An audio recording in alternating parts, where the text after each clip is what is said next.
Good morning again, brothers and sisters. This is my second video for the day. It's the 2nd of April, 2022, Saturday. And the time is 10:58 a.m. in the morning here in Perth, Western Australia. And this is going to be mainly on relationships. I want to continue on about the subject. One of my subscribers had a disagreement, which is okay. That in spirit we can love all. In the soul, which is the human condition, the fallen condition, body of Adam and Eve, men will give the impression, and it could happen, it's like playing, but if it's a healthy ego, it won't lead to more than that. If I was to suppress my nature in loving others as a Christian, I would become sick, depressed, maybe even suicide. My life is my ministry and my music. I make love to the piano, the keys. That to me is like a second wife, for sure. It's not sport or anything like that. We've got to get this right, even though I can never get it right in the soul. Men are different to women. They're not emotional like a woman. Some are. But you need to cut some slack. If a man's sitting at a pub all day drinking or taking drugs and abusing it, he's going to be looking for a partner that does the same thing. And all that drug in your system is likely to cheat, even sexually. I wouldn't trust it. There are people who are in business. They're sharks, money sharks. They look for other attractions of interest financially, and they can leave their wife and play up and all sorts of things because someone comes along more ambitious. And if the wife starts to show negative soul jealousy, which under these circumstances I could understand, he may end up sleeping with his second. It's a dangerous game for sure. I've spent my entire life showing love, even before I was converted to grace. I flirted a lot in my career, but I'd never slept with anyone. I know I won't, so there's no love in it. It's just emotionally flirting. That's the musical side of it. But a spiritual side of it, it's a higher level, and I'll play the game as far as finding out what that person, male or female, is all about. I'll hit rock bottom with them. It doesn't scare me. Rock bottom, you can turn that into something positive. In that way I'm playing because I know how to deal with it. I was an occultist before I became a Mormon, which is occultish anyway. Jumped from the frying pan into the fire. I was a warlock witch, right? And I know all about it. How these cult leaders deceive people, even if it involves polygamy. I think that's pretty much a cult too. If it's, the Latter-day Saint Mormons have some type of belief system that it's come from the Levitical tribe, Melchizedek priesthood, which binds and seals up marriages. So that could be legit if they have the grace to go with it, but I don't see the grace. But outside of that, it's all cult. It's definitely a cult, all right? And I've got a book I'm going to read. This guy, Neil Donald Walsh, saved my life when I fell out of religion. I didn't find the grace till years later, to November the 8th, 2019. I was kicked out of the church for over nothing. In 2006, I was suicidal. Broke my marriage and everything. So when I first saw his books before that happened, I thought it was a bit wishy-washy, too simple. But just like anything, grace is simple. Religion is hard, living under the law. I just opened the book up and I'm pondering on relationships. I talk about synergy. It opened right up on a relationship matter, a question that he asked God, because it's called Conversations with God by Neil Donald Walsh. This is his first book. He meant to write a few, but he kept on writing, got about 25 books out there. It's an amazing, this guy. I think his name Chopra, which is an Indian guru, very famous, writes books, was on Oprah Winfrey show, announced to the world that Neil Donald Walsh was the first white Western guru, so to speak, that actually spoke many truths and wisdoms miraculously, and the way he wrote it all down, Conversations with God. He's operating on a higher level for sure, and he doesn't deny the Christ. He was a Catholic, and his ex still hates him to this day, I think. She never got over it. He had 9 kids to him. He used to snort like a pig. One of his flaws, he had this problem with his sinuses. You couldn't stand him. Got turned off sexually. You could turn that snort into something erotic. Oink, oink. Look, don't get me wrong. I'll even turn bad moods into angry sex rather than ignore and don't touch me, I'm too holy, or I'm in a rotten mood. Look, energy, brothers and sisters, it's all about the energy, enhanced. Use that energy and go home to your wife or your husband and if you just close your doors and close your eyes from everything you see to please your wife, you're going to end up depressed. Jesus did mean it when he said, don't lust after another woman. I understand that. It's no love in it. Of course it's a cursed sin. If you love your wife, or, you truly love her, and you're just sharing emotional love, and it doesn't lead to anything sexual, when you're in a committed relationship or marriage, it's no big deal. Don't break up over that. And women try the same trick.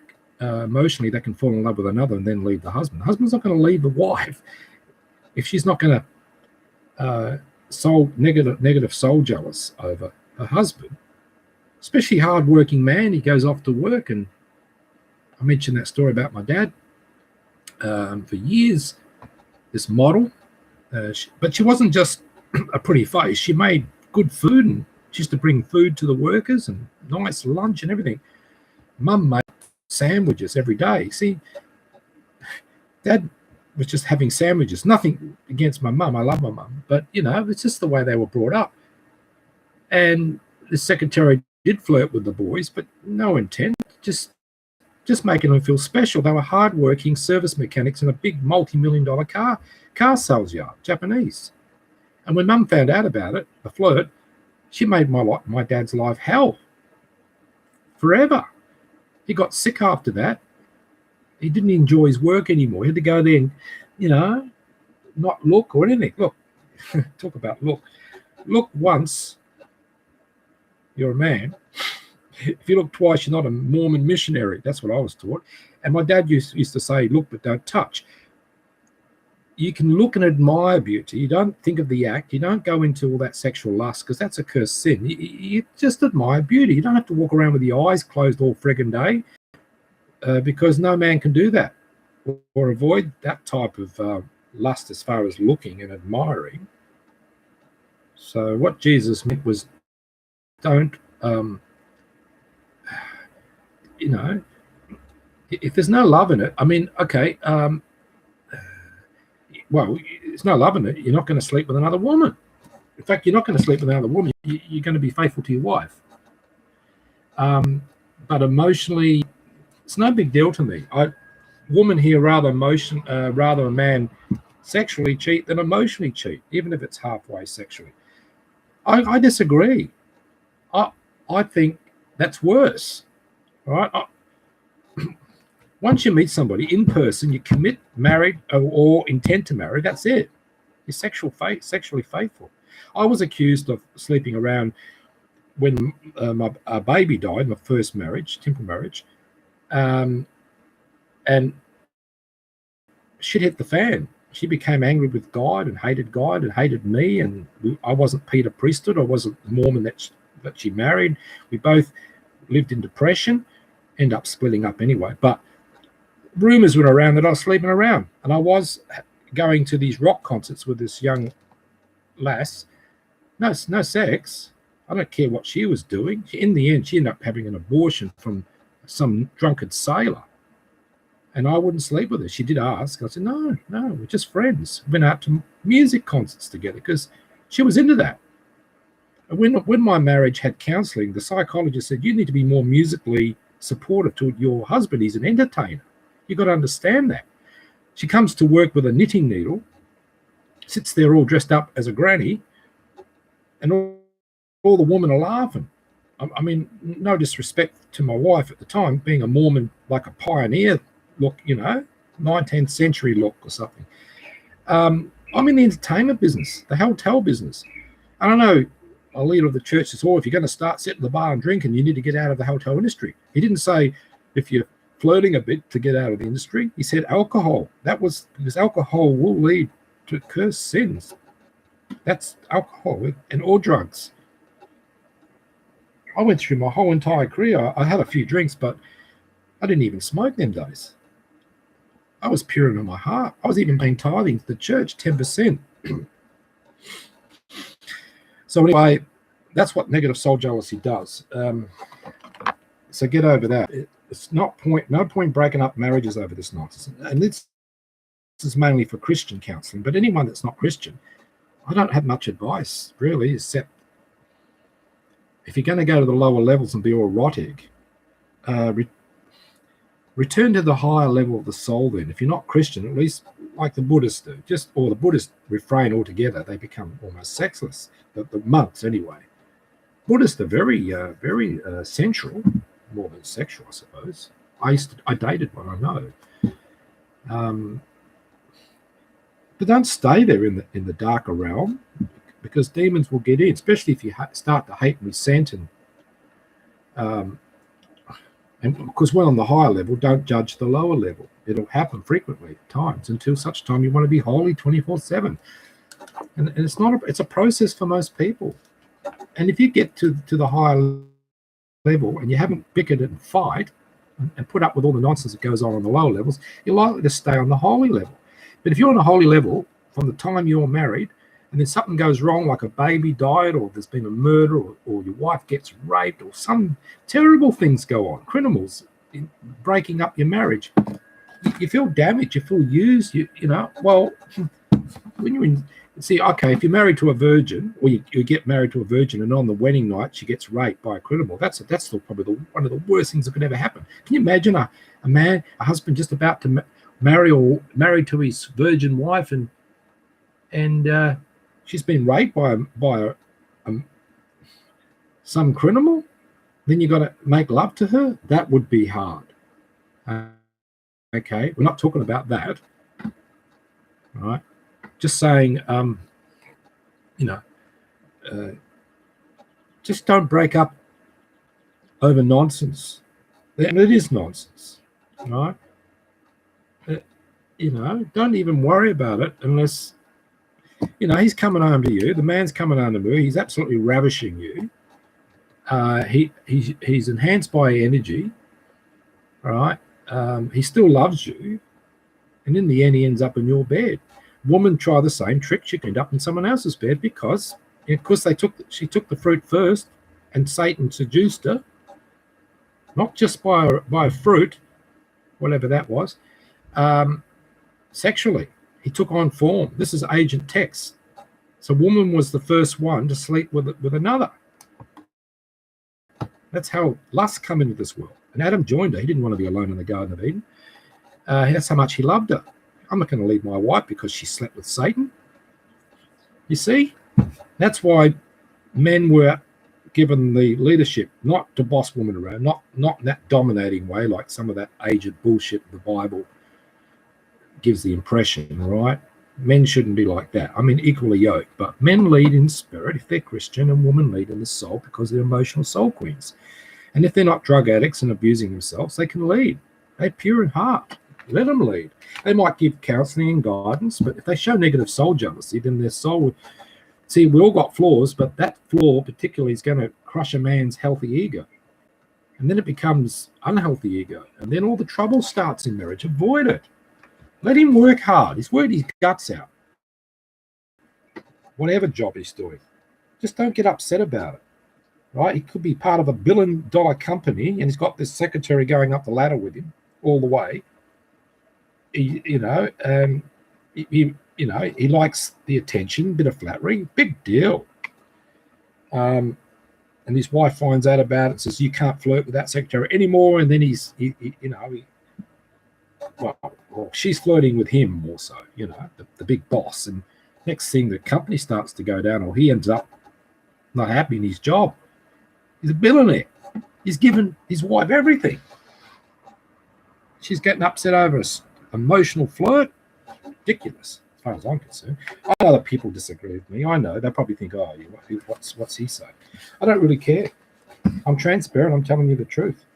I know how it works. If you want to make it to the end and be all holy and everything, this is the way I do it. Don't try and be instantly all holy, because the moment the bubble bursts and some adversity strikes your marriage, crushes your soul, you're not so pure then. You're full of bitterness and anger and everything. A lot of the people I know who are pure have not been through adversity. A pure nun starts out all pure and virtuous. In the end, she's a bitter old thing, a nasty thing. Try and stay pure to the day you die in the soul. But in spirit, we are pure, and we stay pure forever. All right?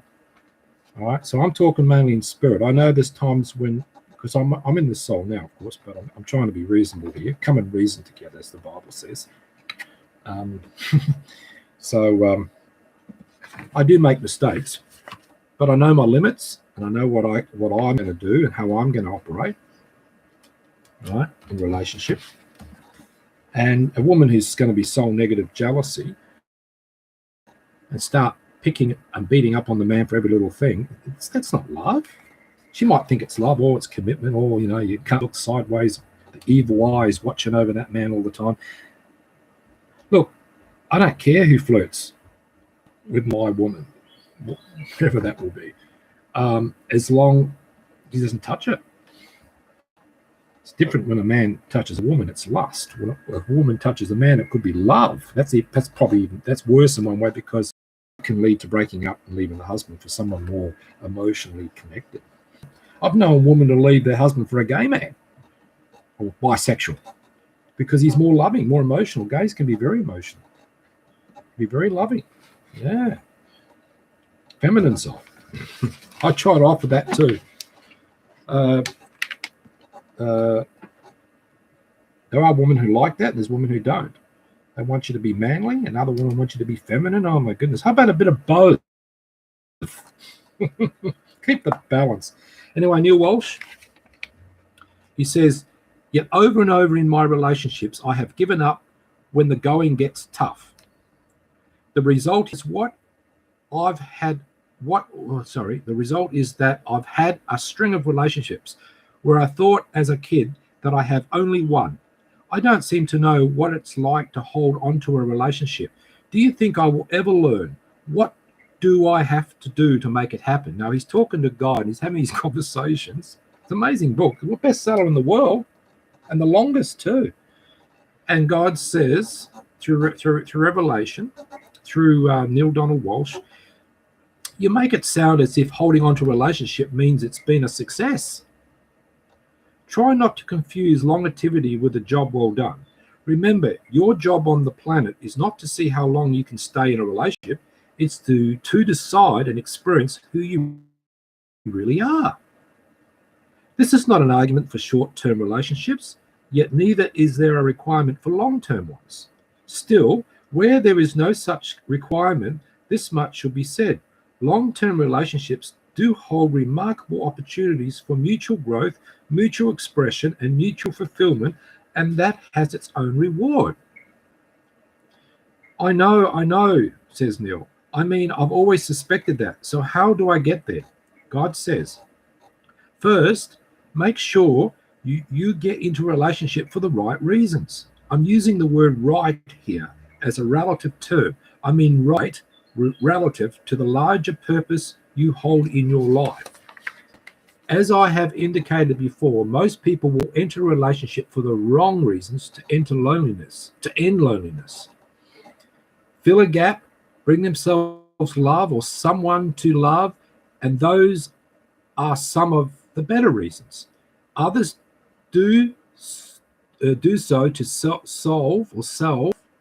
salvage their ego and their depressions, improve their sex life, recover from a previous relationship, or believe it or not, to relieve boredom. None of these reasons will work unless something dramatic changes along the way. Neither will the relationship. And Neil Walsh says, I didn't enter into relationships for any of those reasons. God says, I would challenge that. I don't think you know why you entered your relationships. I don't think you thought about it in this way. I don't think you entered your relationship purposefully. I think you entered your relationship because you fell in love.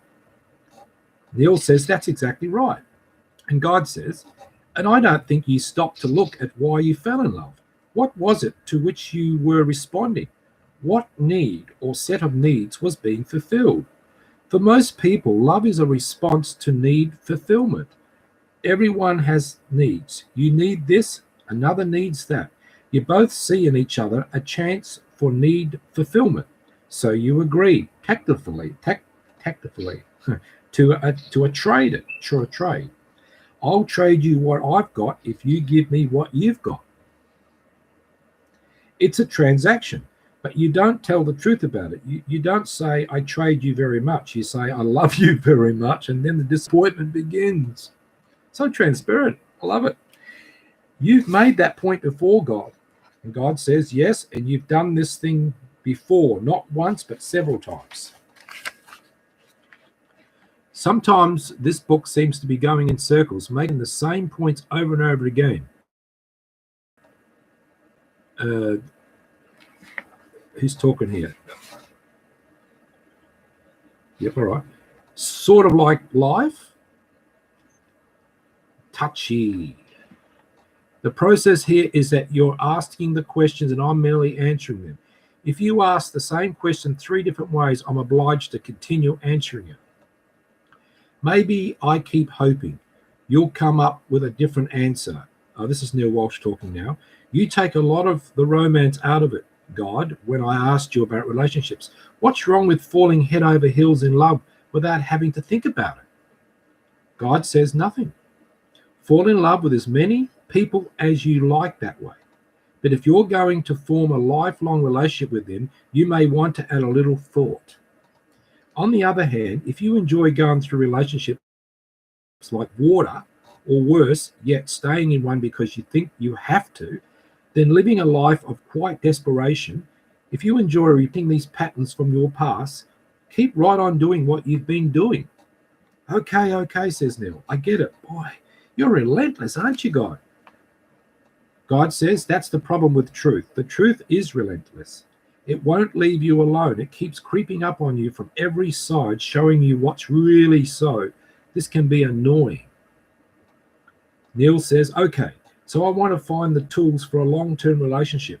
And you say entering relationships purposefully is one of them. God says, yes. Sure, you and your mate agree on purpose.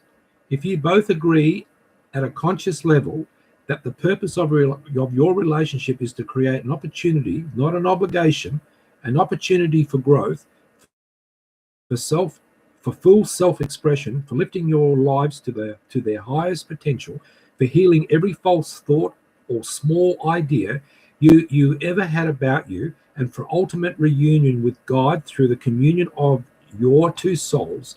If you take that vow instead of the vows you've been taking, the relationship has begun on a very good note. It's gotten off on the right foot. That's a very good beginning. So be honest. Let's Make a vow, no negative soul jealousy. Positive soul jealousy, okay, but not negative. That's one of my vows. Still, it's no guarantee for success, God. God says, if you want guarantees in life, then you don't want life. You want rehearsals for a script that already been written. Wow. Life, by its nature, cannot have guarantees, or its whole purpose is thwarted.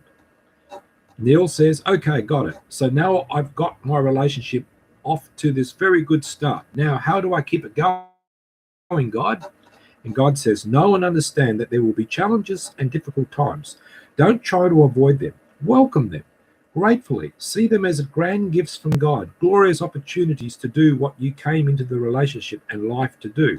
Try very hard not to see your partner as the enemy or the opposition during these times. In fact, seek to see no one and nothing as the enemy or even the problem. Cultivate the technique of seeing all problems and opportunities too.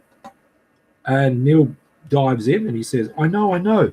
Be and decide who you really are. Somebody says. Okay. Right. God says, you're getting it. And Neil says, sounds like a pretty dull life to me.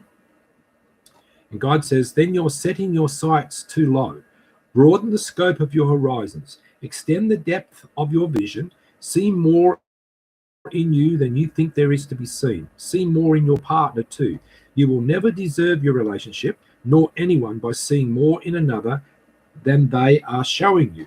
For there is more there, much more. It is only their fear that stops them from showing you. If others notice that you see them as more, they will feel safe to show you what you obviously already see. And Neil says, people tend to live up to our expectations of them. God says something like that. I don't like the word expectations here. Expectations ruin relationships. Let's say that people tend to see in themselves what we are in them. The grander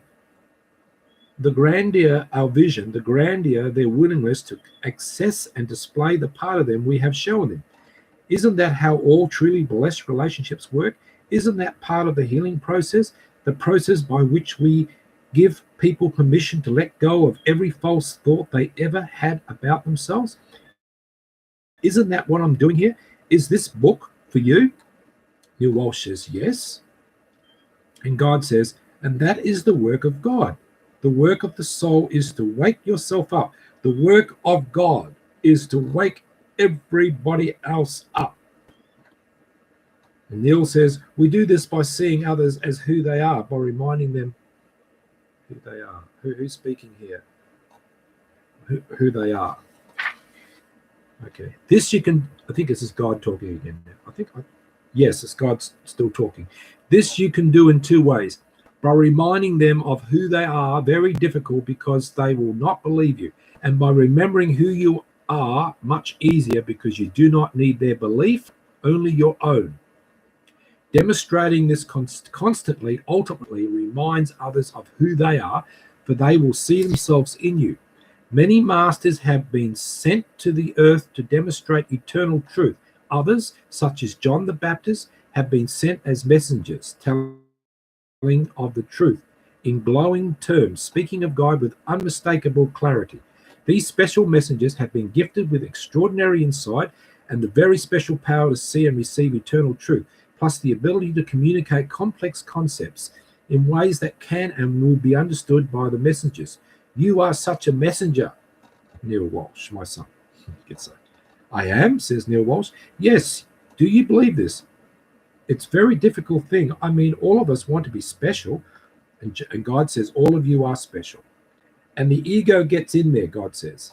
At least, who's talking now? And all of you are special. I think Neil's talking now. And the ego gets in there. At least with me it does. Yes, Neil.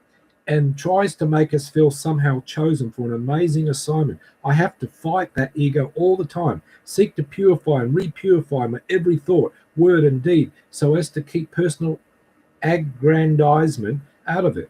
So it's very difficult to hear what you're saying, God, because I'm aware that it plays to my ego, and I've spent all my life fighting my ego. And God says, I know you have, and sometimes not too successfully. So that's finished. I am chagrined to have to agree that word chagrined, whatever that means, chagrined. And God says, yet always when it comes to God, you have let the ego drop.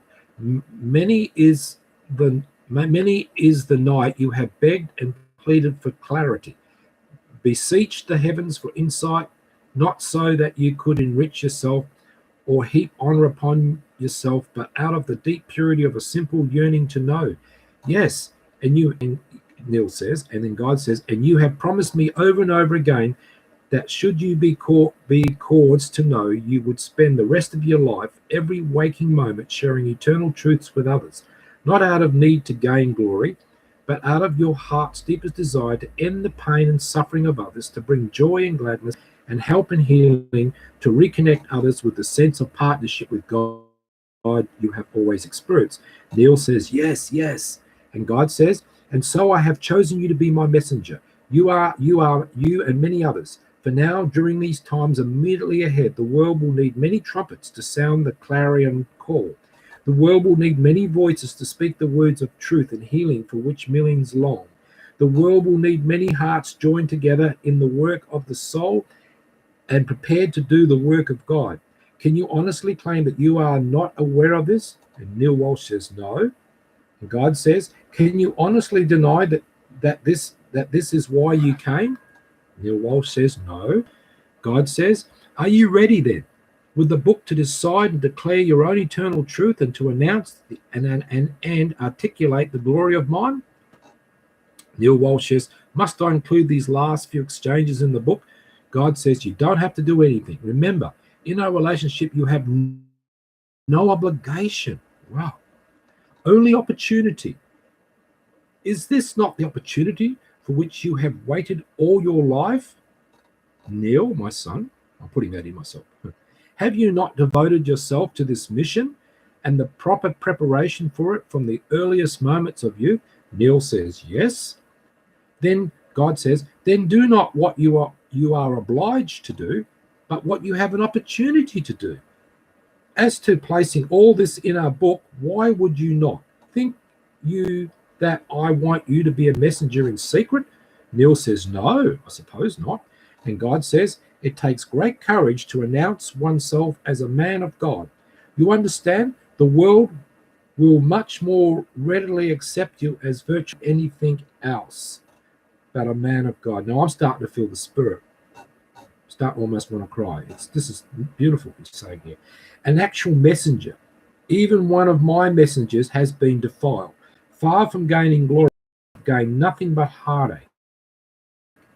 Are you willing? Does your heart ache to tell the truth about me? Are you willing to endure the ridicule of your fellow beings? Are you prepared to give up glory on earth for the greater glory of the soul fully realized? See, this is what my ministry is all about. The glory to God. I'll make any sacrifice to get this message across. Neil says, you're making this all sound pretty heavy, God. The last page. Then God says, is that what God says? Let's get a bit. You want I should kid you about it? Well, we could just lighten up a little here.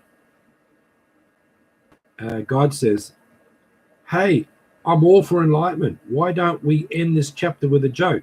Good idea. You got one? Neil says, no, but you do. Tell the one about the little girl drawing a picture. Oh, yes, that one. Oh, God's telling Neil to tell the joke. Okay.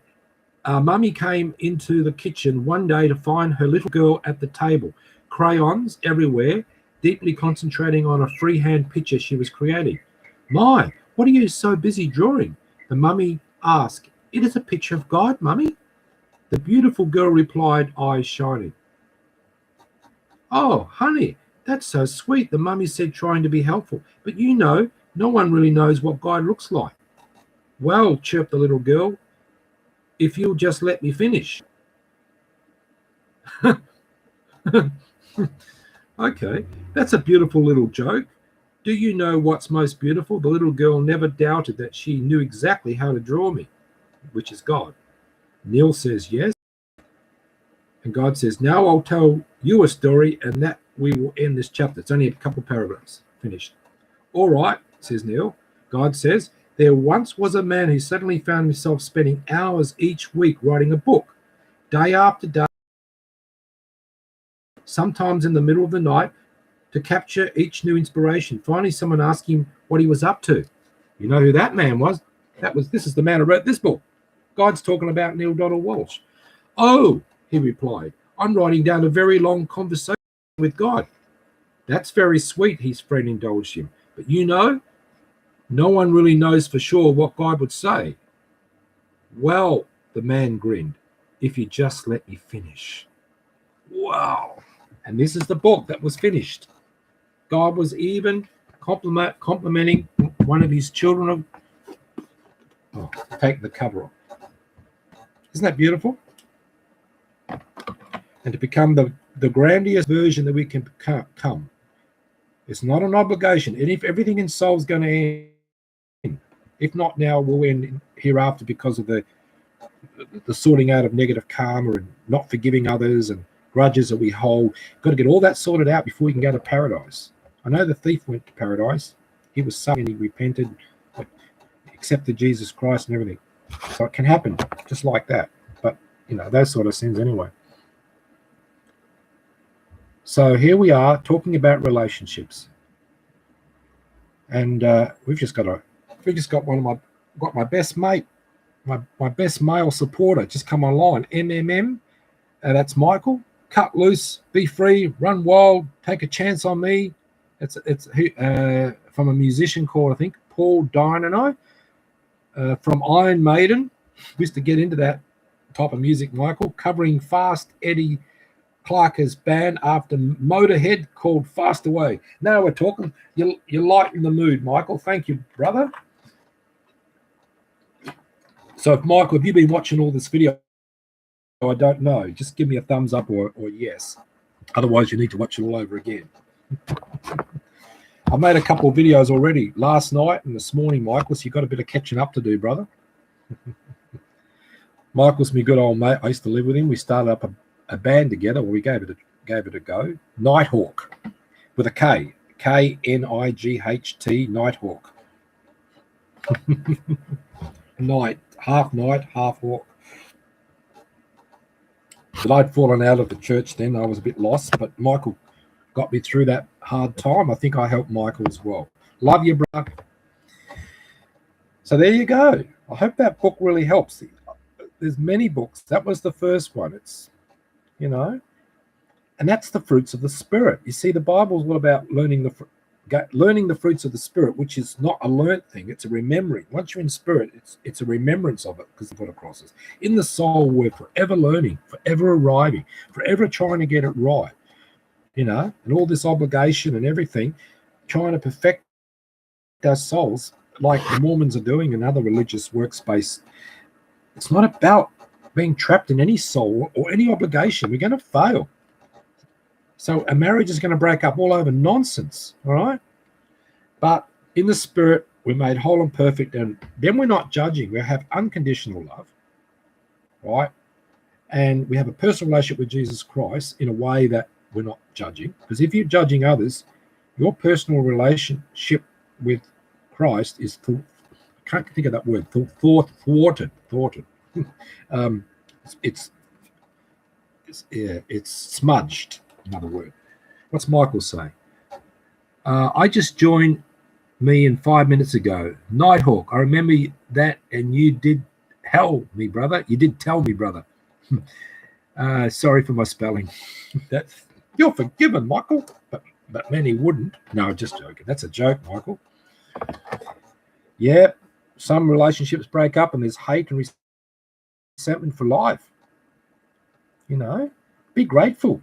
It's an experience, but it's great if it works out. But if it's going to work out, make your own vows, not the vows of the priest, especially Catholic priest, or even Mormon priest for that matter. Make your own vows. What's going to work? It's not a matter of right and wrong. It's a matter of what works. And with a husband and wife, it's not about right and wrong. It's about what you both agree to that makes it right, right?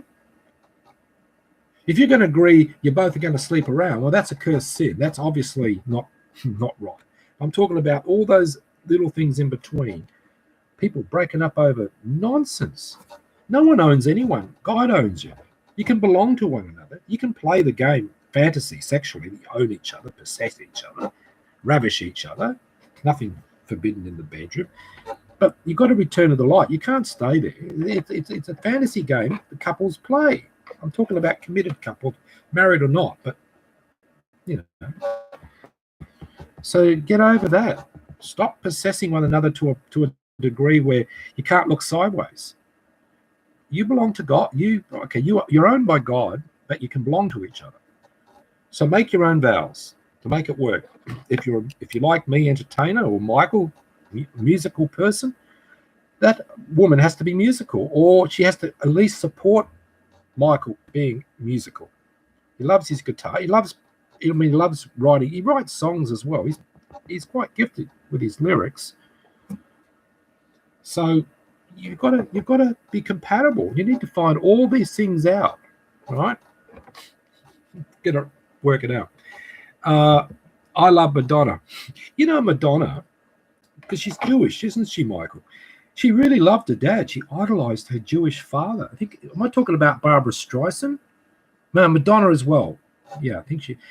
And all she ever wanted to do is please her papa.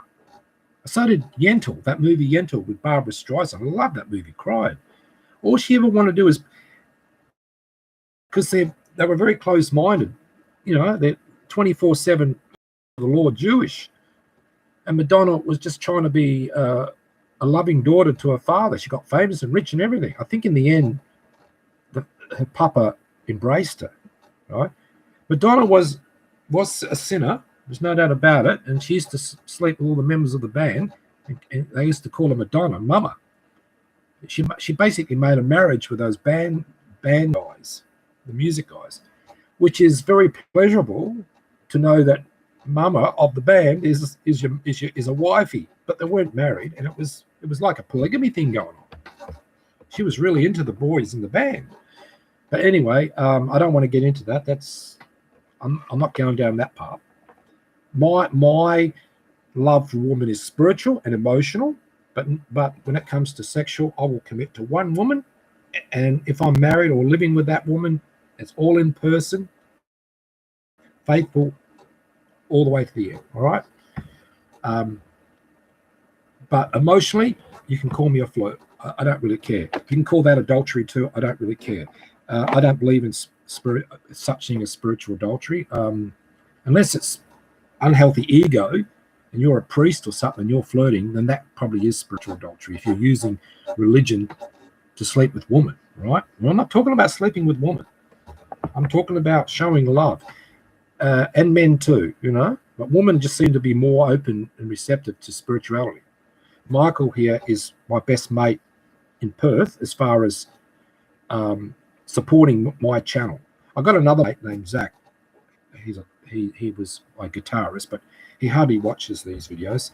And a lot of the stuff I have mentioned comes from him because he's into the Gnostics, about the first God, the first Adam, and the alien thing, the seed, and the second God, Lord God, and all that, being Jesus Christ.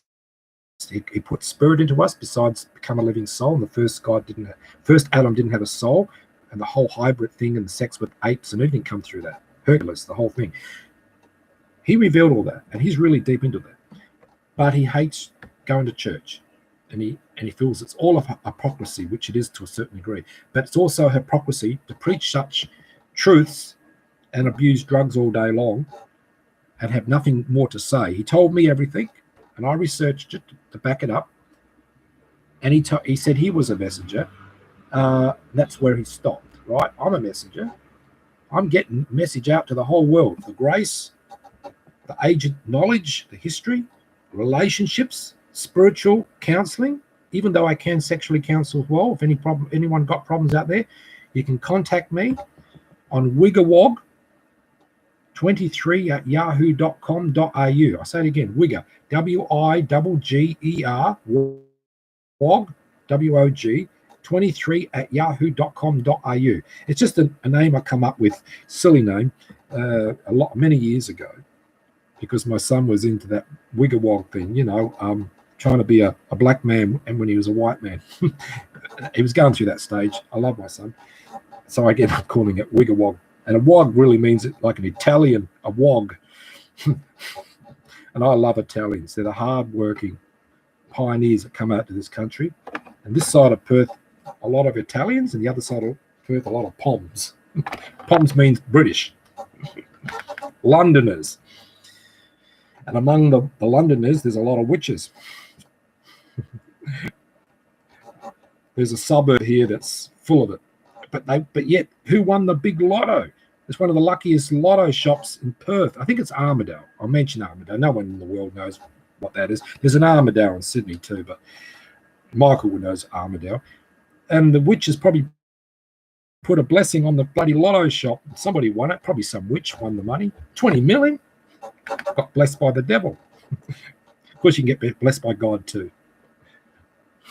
I just told one last story. Does God intervene with lottos and things? Not normally, but yes, sometimes he can. Like this woman had this dream. An angel appeared in the dream and said, you're going to win the lotto. You're going to give all that money away and keep $1 million for yourself. She's a Catholic woman. You're going to donate it all to charity. And she won the lotto. The Channel 7 or 9 or 10 News flew down there and interviewed her. He said, what'd you do that for? You got $20 million. She says, the angel told me I was going to win it. I'd give it all away. And she did. And she kept $1 million. An old lady. Didn't need any more than $1 million. Isn't that wonderful? Of course God can intervene. I came out from India once because I was applying for my government house, which you have to be a certain age, and you go on the list. It's a 13-year waiting list. It used to be about 4 years. So I had to come back. I lost my immigration from Pakistan because I was trying to immigrate there when I was married to with the Indian ex. I came out here and I went to the casino and I put a really large bet on the wheel, but I knew the person that was spinning the wheel. Was it roulette? Could have been a roulette one, I think. Yeah, roulette, I think it was. And I knew that all the power was in the spin. If he liked you, or he could bring you back, he'd bring you luck. If he didn't like you, he'd bring you bad luck. So I pleaded. I said, please, I need the money. I want to give it to my stepkids or something. I want to help people. I was pleading, and all these people looking around me. He says, come on, what are you talking about? The guy looked at me with compassion. He looked at me with compassion. Please, I need to win this. If I don't win this, I won't be able to help them. And he spun the wheel, and I won it. It only happened once. I won the jackpot. I'm not going to say how much it was, but it got me out of a pickle. Michael's got some more things to say. Apparently, she loved her dad. Yeah, Madonna loved her dad, and so did Barbara Streisand from the movie Yentl. And Michael says her mum's name was Madonna. Wow. And what does Madonna mean? It is pagan, but I think it means, I might be wrong. I think it's a Catholic. Is it a Catholic? What is it? Madonna. Michael, you might better tell me what Madonna means. Is she a sex goddess or something? Or some goddess from ancient history that people worship? I don't know. But she certainly did really well in the music industry, didn't she? I don't know about Lady Gaga. I never got into Lady Gaga. Where she gets invited to all these royal functions and things. But yeah, okay. Brothers and sisters, I'm enjoying this video. I'm a bit thirsty today. It's got another hot day here. It's going into autumn now. Okay, 49 minutes. I can make this an hour. Michael's on board, so I don't really want to leave. But I need a sweet, all right? I'm getting thirsty. And I have a sip of decaf coffee as well. It's Saturday today.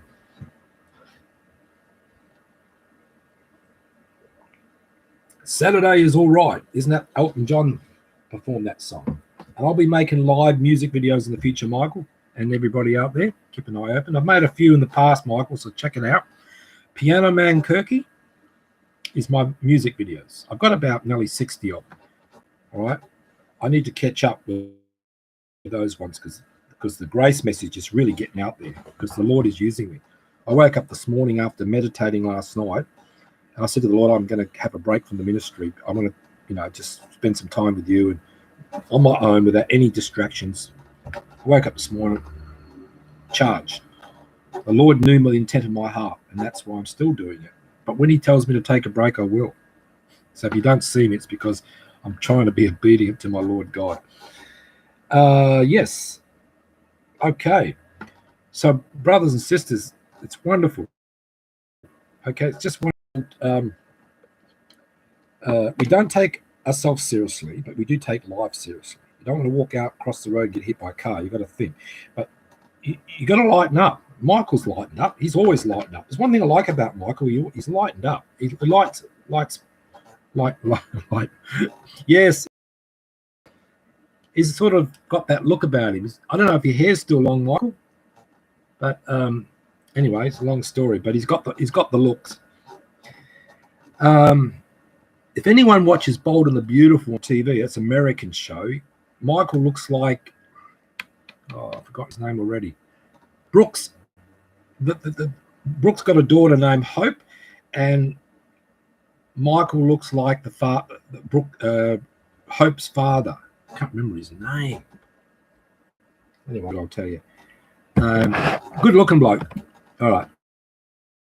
And he's younger than me by, Michael's probably about 15 years age difference anyway, I think.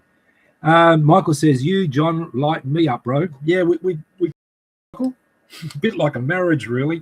See, Michael's an Aquarius. He's an air sign. I think if I'm not wrong, Michael, your birthday, and he's the air Aquarius. My mum's an Aquarius. My grandmother's Aquarius. They're an air sign. They're the queen of the air, or he's probably the king of the air. I'm a Libra, so I'm like the wind beneath the wings, right? So it's a very powerful air combination, and a little bit of earth brings it down to earth. So Michael and I tried to start up a band. We needed a bit of earth, wind, and fire. Well, we got the wind, but we need the earth and fire. We had Sar living with us. I don't know what his birthday is.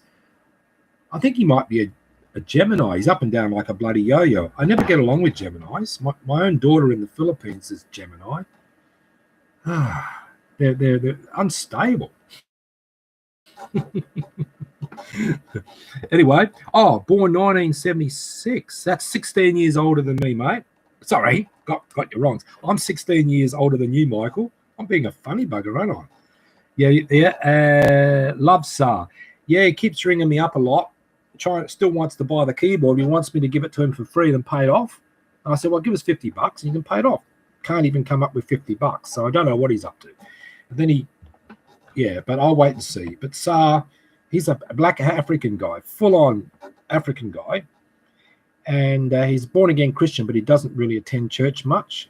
Keeps getting kicked out because he talks too much. He upsets everybody. But he's a great guy, and he loves his gospel music. But I tried to talk to him about this grace and some more deeper issues, but it went in one ear, out the other. He loves all the music side of the church, the entertainment side of it. And it's more than that. You're going to die one day. The only music you're going to hear is angels and choirs when you start to perish. Well, some people go up with a bang, don't they? Elvis gospel. See, Michael, even though I'm 16 years older than Michael, who doesn't like Elvis? My mate Roy Nybo out there from Kalgoorlie has moved down here with Kim, the Vietnamese girl, younger than him. His first wife practically left him over loving Elvis too much. Every night he put the Elvis on, big screen, and watch it, and it pissed her off. You got to be with somebody compatible. You don't want to break up over Elvis. If anything, that should bring you together. Elvis was a very romantic person, and his wife Priscilla, apparently she cheated on him, but yet Elvis was a bit of a flirter. I don't know if he cheated or not when they were so in love. He cheated emotionally in that sense. You want to look at it as cheating. I emotionally flirt, but I don't sleep around. I'm committed sexually. That's it. But Priscilla, apparently she cheated all the way with a gym instructor. That's right. She wants to go to the gym and work out. So yeah, I think that didn't help the marriage at all. Who else he's got here? Sam Brown, SY. What's that mean? Sam Brown? Yeah, Sam Brown. Sam Brown, stop. There must be an album or some song, or I'm not sure. But Sam Brown, I can't relate at the moment. 55 minutes. This will finish just after the hour, just on the hour, I suppose. Any questions before I sign out, brothers and sisters? Got 5 minutes to go. Had a great time making these videos. I really have a love and a passion to do it. I speak of all topics, even musically, Michael. I try to be common as I can be, because Jesus Christ, even though he was an extraordinary person, he drank from a common cup that he made, a wooden cup, not a fancy cup. And a lot of religious people are drinking out of a fancy cup. They think that it's all about the King of Kings must drink out of a fancy cup. No, that's the kings of the world. The King of Kings, Jesus Christ, drank out of a wooden cup. Yeah. Yes, even my father got that right, and he's an atheist. My mother never got it right. She loves all her crystal glasses and everything. So, brothers and sisters, if you choose the wooden cup, be humble, be common, reach out to people, be a true Christian, show the love and the fruits, male or female.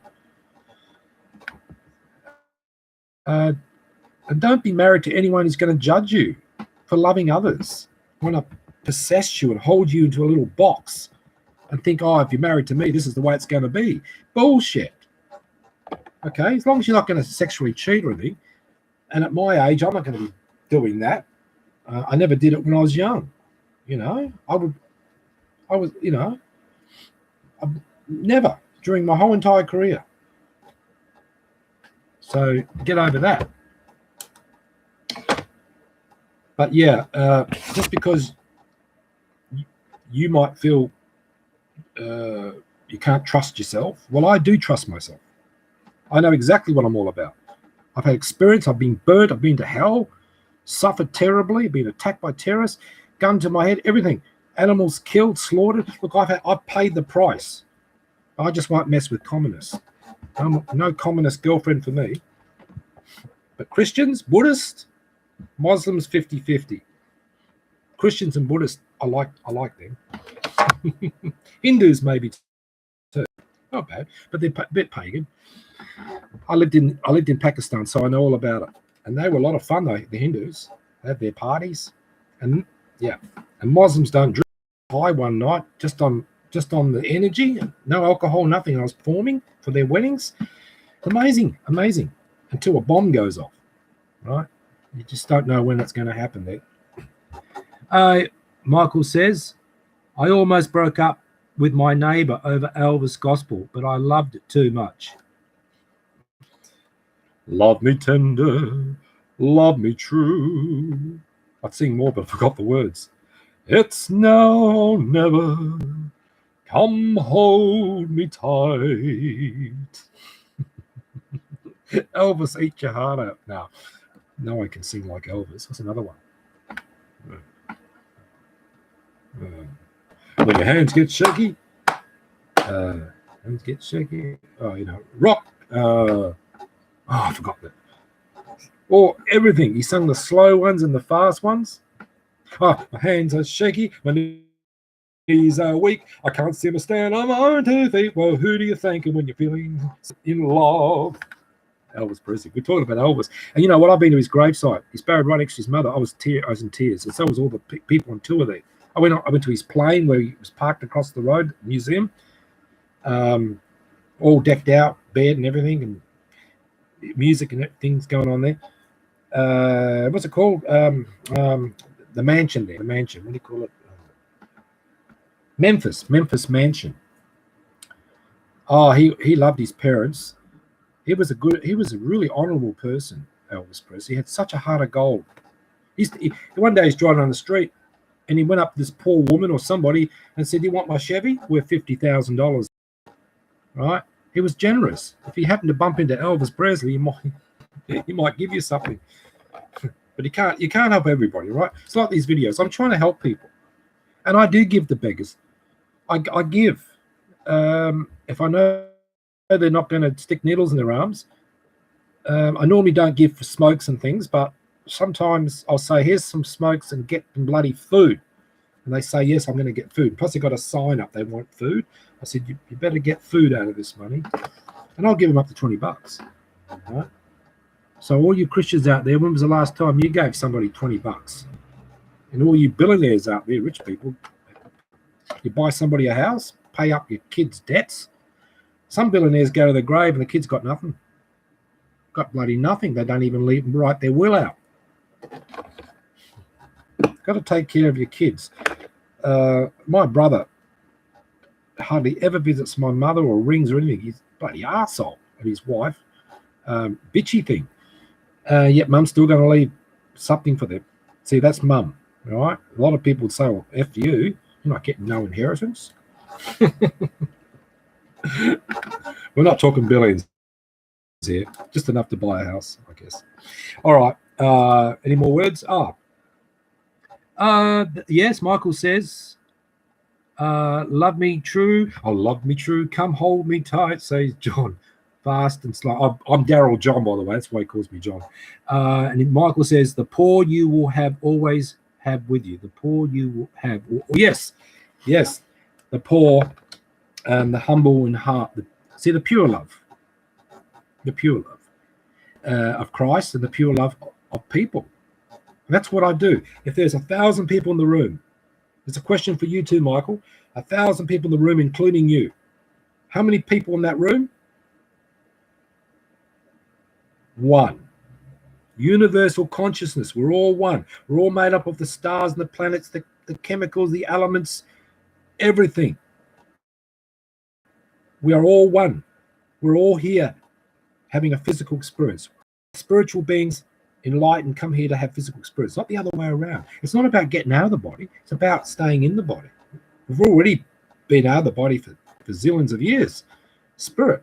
And that's the second God, second Adam, where spirit was into spark was put into us. A lot of people go by the first God, no spirit, just a soul. That's bullshit to me. I go by Lord God, Jesus Christ, divinity right there. Lord God. Even his brothers, half brothers, James and Jude, called him Lord. Dare not call him brother. Even though he's brother, but he's also God. He's Lord God. Get that right.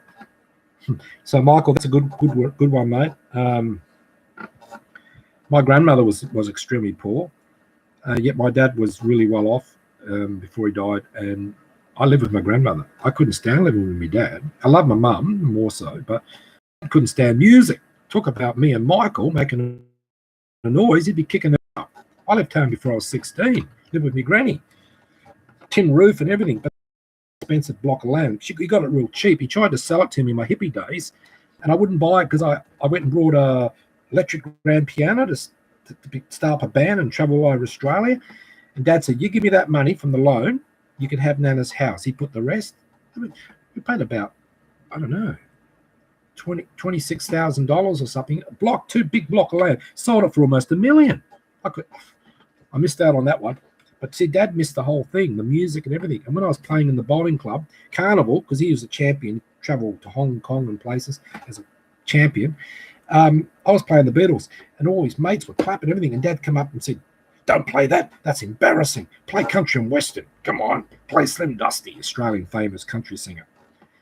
And his mates come up to him a bit pissed and said, leave him alone. We like the Beatles. And my dad got shocked because he couldn't believe that people his own age loved the Beatles, and yet my dad hated the Beatles. Can you imagine that? But he loved Elvis. I'll give him credit for that. He did love Elvis. Yeah. So there you go. And he loved that movie Somewhere, Dr. Zhivago. I was 6 years old when I saw that. That's the movie that triggered my music. I didn't know how to play a note. I had this little organ at home, toy one, sort of like a toy organ. And Dad took me to the movie. It was drive-in theatre. You drive your car in, popcorn served at the window and everything. Speaker on the window. It's really great old days, like the 50s. And this song came in the movie, and my dad got a tear in his eye, I think. I think it's one of the first times he ever got a tear in his eye, because he was a hard man, military type. Somewhere, my love, over the hills we go, all through the snow, covered with the da-da-da. Beautiful song. I went home that night, got my little organ out. Dad had another beer. I played it with one finger. Amazed. My parents went and brought a piano for me. An old honky-tonk beat it up one, give me arthritis. But it was still better than nothing. At least my dad got me a piano, and he got me a motorbike when I was 10 years of age. A bush bike, a dirt bike. See, my dad has got a lot of good character about him. I've got to give him credit. He was a good father in that sense. He provided. It's just hard, and he hated anything to do with God and aliens and all that sort of thing. I'll finish up shortly. Oh, Judy Garland. You know Judy Garland, you know her daughter, Eliza Minnelli, Michael? Well, her husband, ex-husband Peter Allen, was a friend of mine. I could have gone back to America with him, but my dad wouldn't let me go because he was a poof, a gay, set me up, wanted me to be his toy boy. That was when I was really young, and Peter Allen was really young. Peter Allen, the boy from Oz. You know, I still call Australia home. Da da da da da, la la la la la. I still call Australia home. Wonderful guy, one of the greatest entertainers. I miss him, even though he's gay. I loved him. Beautiful guy. He's gone. He died of AIDS, you know. Just as why I didn't get messed with him. I would have got bloody AIDS. But I love the guy. One of my favourites. Peter Allen, Liberace, Richard Clayderman, Elton John.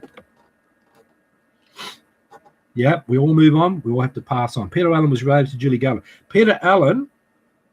Judy Garland was Peter Allen's mother-in-law, Michael. And Peter Allen was cheating on having a boyfriend. And Eliza Minnelli, the daughter of Judy Garland, caught him red-handed. And that sort of led to breaking up because she wanted him to be faithful to her, but he had gay tendency, right? See, that should have been a vow made. This is not a Christian thing now, right? Okay, you're half gay or bisexual. If you're going to marry me, let me have some guys.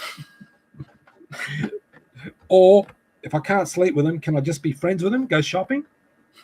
Go for a jog?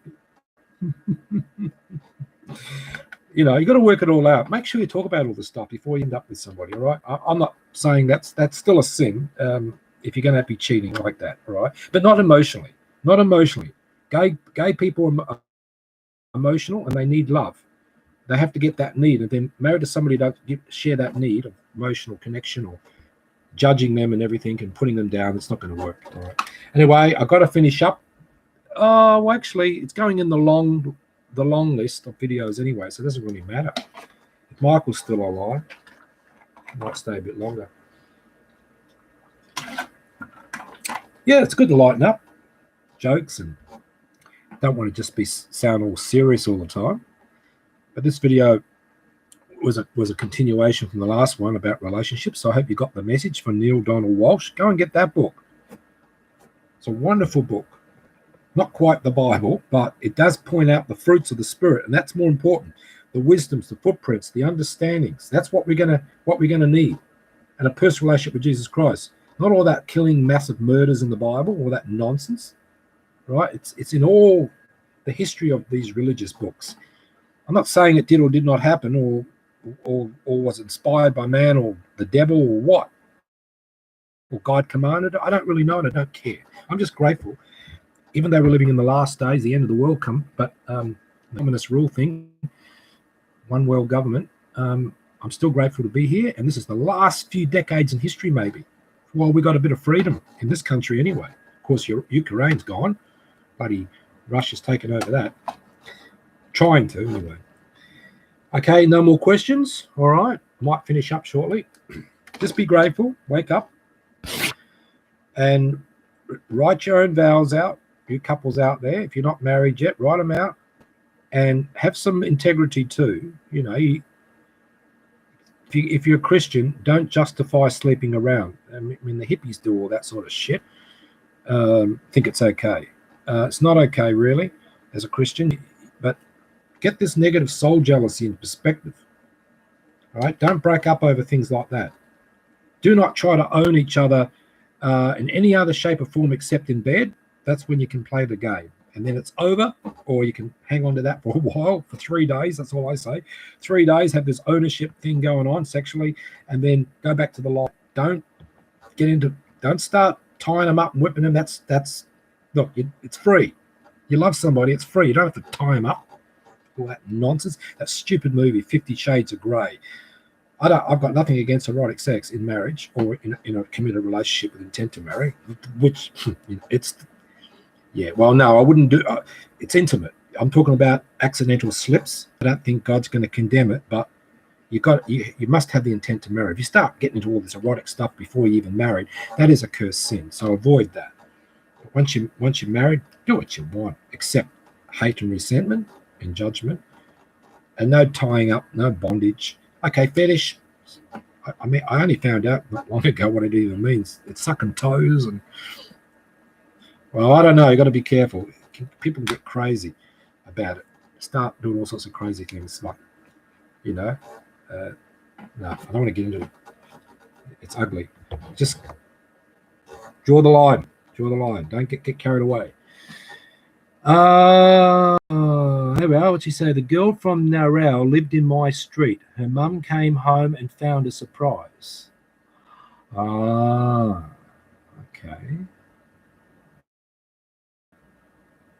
Okay. Her mum came home and found a surprise.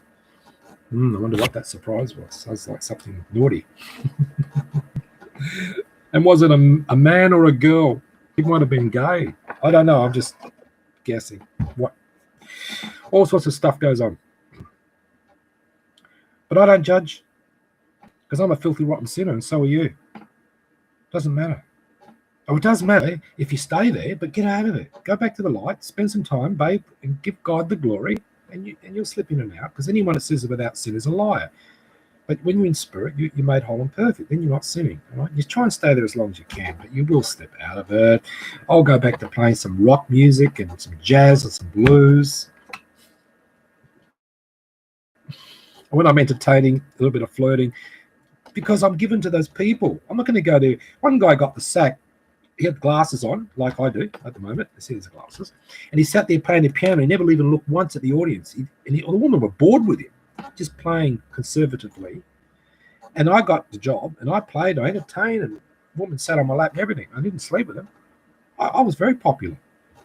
Come on, I'm a showman, entertain. That's my job. It's my career. It's what I do. So any woman out there, don't judge me for that. Got to be compatible. All right? Even my exes didn't like all that shit. But they all thought that I'd been sleeping around. And rumors in the church that I slept around. I never. But how do you argue against all these people in religion coming at you like a bullet to go? Just judgment. Pure judgment. Jealousy. It's jealousy.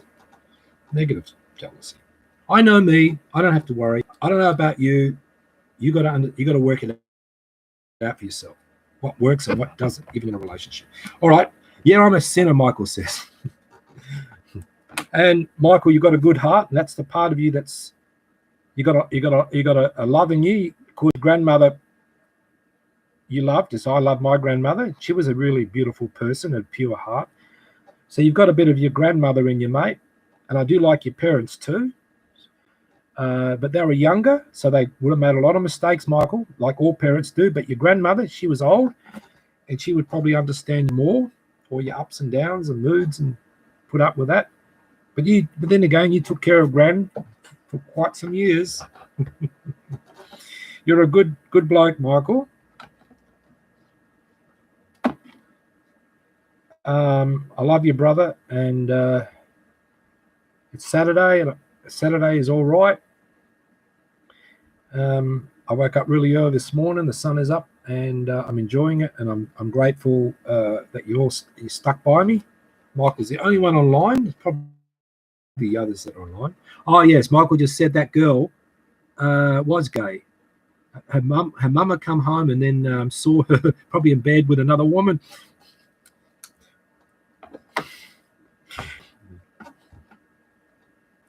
Look, I'm very transparent. I don't really give a shit what people think anyway. My reputation's on the line. What reputation? No, my reputation is with Lord God. I don't really care what people think. I tell the truth as Jesus did. But Jesus wouldn't talk about what I'm about to tell you, but I'll tell you. I was about 10-year-old, 12-year-old kid experimenting, with the private part. And my dad was working. He got his overalls on, like work outfit, all oil and grease. Comes up from the workshop, which was built in his backyard them days, which was legal, comes up and catches me masturbating and gets his a big whacking stick or what it was, I can't remember, and he started whacking me up so hard, and the dog was protecting me, my dog Blackie, and even hit the dog, and we both got under the bed, and he's whacking under the bed. You dirty little shit, you lazy little bastard, put your packer away and come out and help me with the garage, cleaning up that oil pit, lazy little shit. And that affected me for years. Told me I was see, you don't do that to your kids, experimenting like that. Same with religion. You'd be judged for that, and it's expected requirement to confess those things. Bullshit. Private things like that being confessed to a priest. My ass, get stuff. Not confessing things like that, but yeah, if you rob a bank, if you want to get forgiveness for that, you need to go to jail, pay the price for that, and repent as well by changing your mind. Michael saying Saturday is all human right for fighting. It's a sporty day, but Sunday even sporty, but I rather be at church. But anyway, everybody can do what they want, where they end up.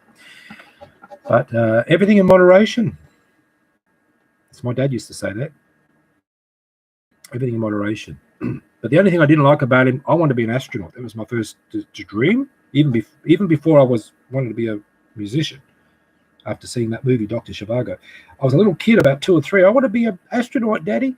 And Dad said, "Don't be stupid. You're not living in America. There's no chance in the world you become an astronaut. Anyway, we don't have the brains for it. We're smart, but we're not that smart. You stupid, dumb idiot."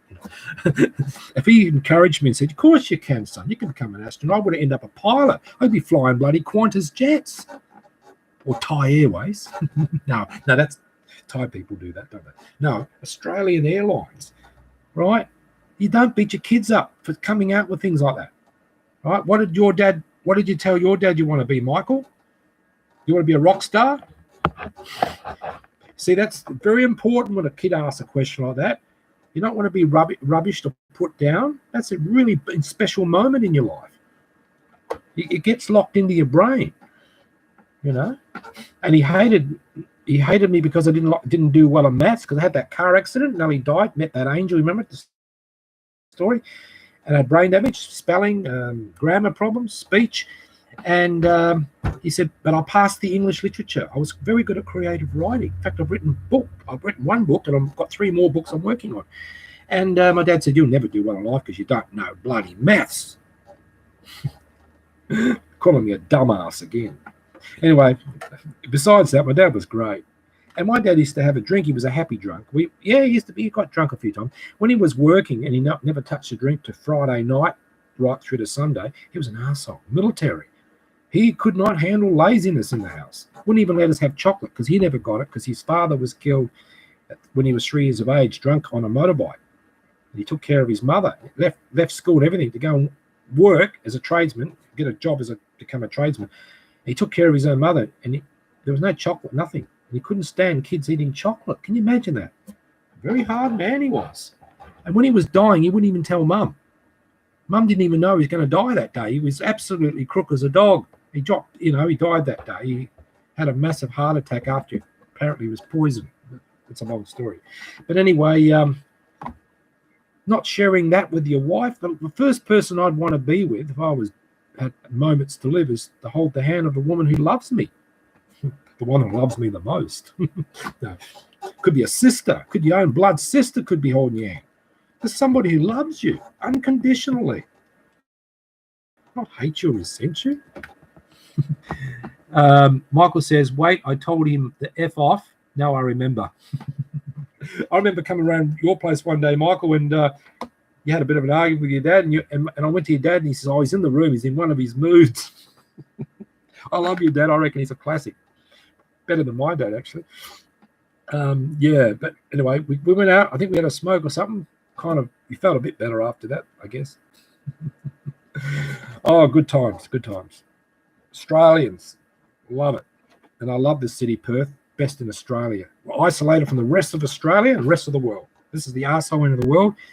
Used to be the most boring in the world once, and still is to some people. All people got famous by going to Sydney, Melbourne. But now everything's here. And it's like bloody San Diego in America. It's like that. The weather and everything. Beautiful. San Diego in California. This is the California of Australia. I'm going to finish up, brothers and sisters, because I've got to go pee. I love to keep going on, but no one will watch this video. In fact, most of my videos don't go longer than an hour and 20 minutes. I'm going to finish up. God bless you all. Love you so much, Michael. You're my faithful brother. And